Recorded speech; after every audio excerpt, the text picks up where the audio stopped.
चलिए साथियों, जितने भी क्लास 12 के विद्यार्थी जिनका एग्जाम 2025 में पढ़ने वाला है साथियों, तो फाइनल एग्जाम के लिए जो है सब लोग रेडी हो गए हैं। देखिए साथियों, हम लोग जो है ना जितना समय बचा उतने में हम लोग प्रयास करेंगे कि हम लोग जो है ना 100 ऑब्जेक्टिव क्वेश्चन मिलेगा, जिसमें से हम लोग जो है 45 से 48 क्वेश्चन को सही कर पाए, ठीक है ना।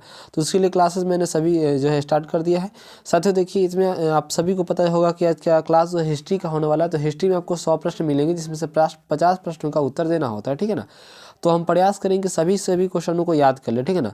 तो स्टार्ट करते हैं। सबसे पहला क्वेश्चन साथियों, देखिए सबसे पहला प्रश्न है कि सिंधु घाटी के निवासियों को किस धातु का ज्ञान नहीं था। याद रखना साथियों, उनको जो है ना साथियों लोहा का ज्ञान नहीं था, ठीक है ना। देखिए वीडियो देखिएगा ध्यान से, सभी क्वेश्चन यहीं पर याद हो जाएगा, ठीक है ना। इस प्रकार आपको जो है एक्सप्लेन करेंगे। प्रश्न है कि हड़प्पा सभ्यता में विशाल स्नानघर का अवशेष कहाँ से प्राप्त होता है। तो याद रखना साथियों, ये मोहनजोदड़ो से प्राप्त होता है, ठीक है ना। अगला क्वेश्चन देखिए साथियों, अगला क्वेश्चन 3 नंबर क्वेश्चन है दोस्तों। प्रश्न है कि लोथल किस नदी किनारे स्थित है। बताइए लोथल जो है साथियों किस नदी के किनारे स्थित है। तो याद रखना ये जो है ऑप्शन नंबर आपका सी हो जाएगा, भोगवा नदी किनारे है, ठीक है ना। अगला क्वेश्चन है कि हड़प्पा सभ्यता किस युग के सभ्यता है। बताइए, तो याद रखना हड़प्पा सभ्यता जो है कांस्य युग के जो है क्या है, आपके युग के सभ्यता है, ठीक है ना। अगला क्वेश्चन देखिए, अगला क्वेश्चन 5 नंबर क्वेश्चन साथियों, 5 नंबर क्वेश्चन। क्वेश्चन संख्या 5 को देखेंगे। प्रश्न संख्या 5 है कि मोहनजोदड़ो किस भाषा का शब्द है। तो याद रखना मोहनजोदड़ो है ना साथियों, ये सिंधी भाषा का शब्द है। ऑप्शन 1 बी सही आंसर हो जाएगा। अगला क्वेश्चन है कि लोथल किस राज्य में स्थित है। लोथल जो है साथियों किस राज्य में स्थित है, ये गुजरात में है। याद रहेगा गुजरात में स्थित है, ठीक है ना। अगला क्वेश्चन है कि देखिए इंडिया के लेखक कौन होते हैं। इंडिका के लेखक जो है साथियों कौन है। तो याद रखना मेगास्थनीज से, ठीक है ना। अगला क्वेश्चन देखिए हूबहू इसी प्रकार का प्रश्न आपके इंटरमीडिएट एग्जामिनेशन में आने वाला है, ठीक है ना। प्रश्न है कि धर्म की शुरुआत किसने की थी। बताइए धर्म की शुरुआत जो है साथियों किसने की थी। याद रखना अशोक ने किया था, ठीक है ना। अगला क्वेश्चन है कि मौर्य वंश का प्रथम शासक कौन था। बताइए मौर्य वंश का प्रथम शासक का नाम जो है चंद्रगुप्त मौर्य था, ठीक है।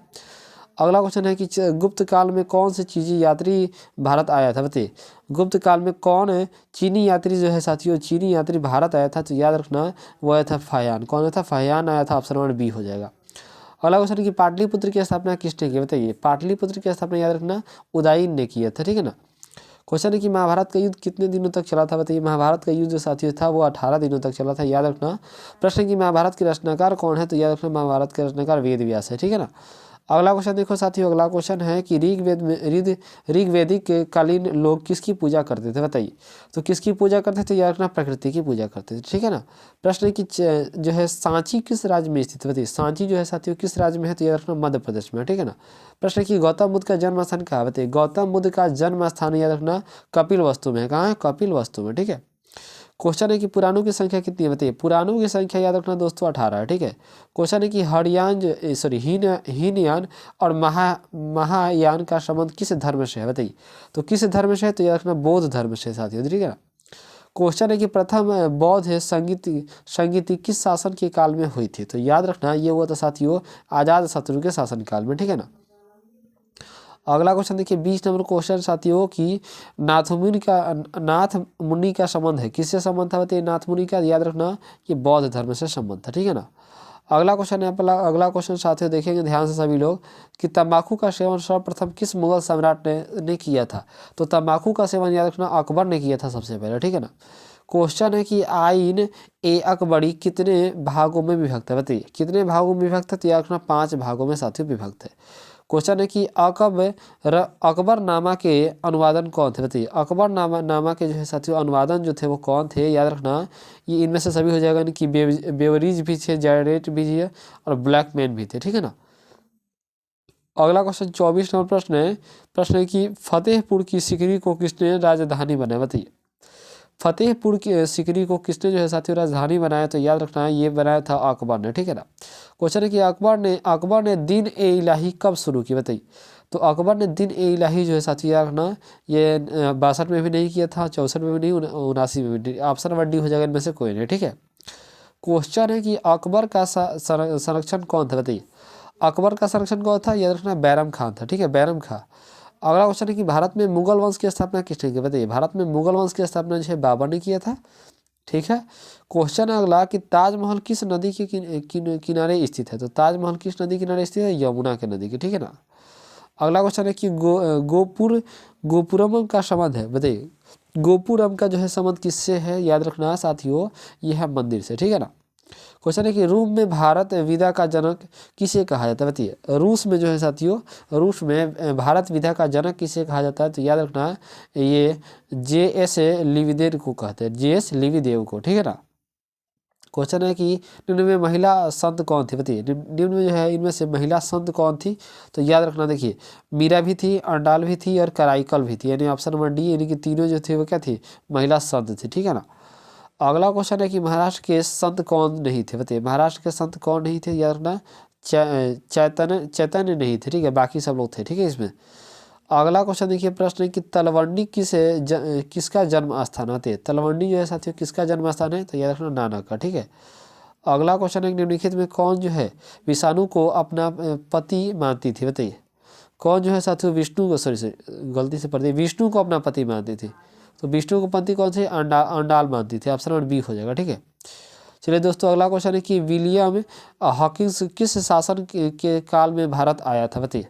किस शासन के काल में भारत आया था, तो याद रखना ये आया था साथियों जहांगीर के शासनकाल में, ठीक है।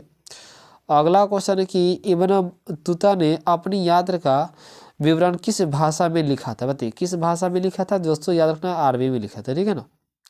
क्वेश्चन अगला कि कार्नवाली के कोड बना है, बताइए कब बना है, तो ये साथियों कब बना था, याद रखना ये बना था 1793 में, ठीक है ना।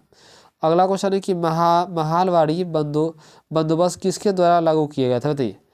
महाल जो है वारी बंदोबस्त किसके द्वारा लागू किया गया था, तो याद रखना ये किया गया साथियों मार्टिन बर्ड के द्वारा, ठीक है ना। अगला क्वेश्चन है कि आर्मीन 1857 के विद्रोह का नेतृत्व किसने किया था, बताइए। आरा में जो है साथियों 1857 के विद्रोह का नेतृत्व किसने किया था, तो ये आरा में याद रखिएगा, आरा में किया था साथियों, ऑप्शन नंबर सी हो जाएगा, यानी कि कुंवर सिंह ने, ठीक है ना। क्वेश्चन अगला कि संथाल विद्रोह का नेता कौन था, बताइए। संथाल विद्रोह का नेता कौन था, याद रखना सिद्धू कान्हू था, ठीक है ना। अगला क्वेश्चन है कि दक्कन दंगा आयोग कब गठित हुआ था, बताइए। दक्कन जो है दंगा आयोग कब गठित हुआ था, याद रखना ये हुआ था 1875 में, ठीक है।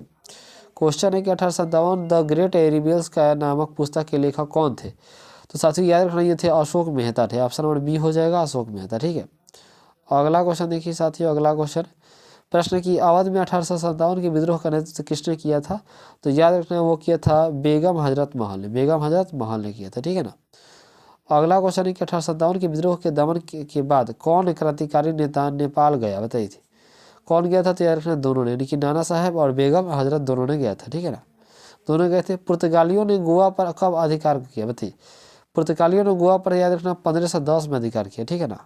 अगला क्वेश्चन है कि भारत में आने वाला प्रथम पुर्तगाली कौन था, तो याद रखना प्रथम पुर्तगाली का नाम था Vasco D gamma, option number क्या है, सी हो जाएगा। अगला क्वेश्चन है कि फोर्ट विलियम भारत के किस शहर में स्थित है, बताइए। तो फोर्ट विलियम भारत के किस शहर में स्थित है, याद रखना कलकत्ता में, ठीक है ना। अगला क्वेश्चन साथियों, अगला क्वेश्चन कलकत्ता में सर्वोच्च न्यायालय की स्थापना किस अधिनियम के तहत हुई थी, तो किस अधिनियम के तहत हुई थी, यार 1773 के रेगुलेटिंग एक्ट के तहत हुई थी, ऑप्शन नंबर सी आंसर सही हो जाएगा, ठीक है।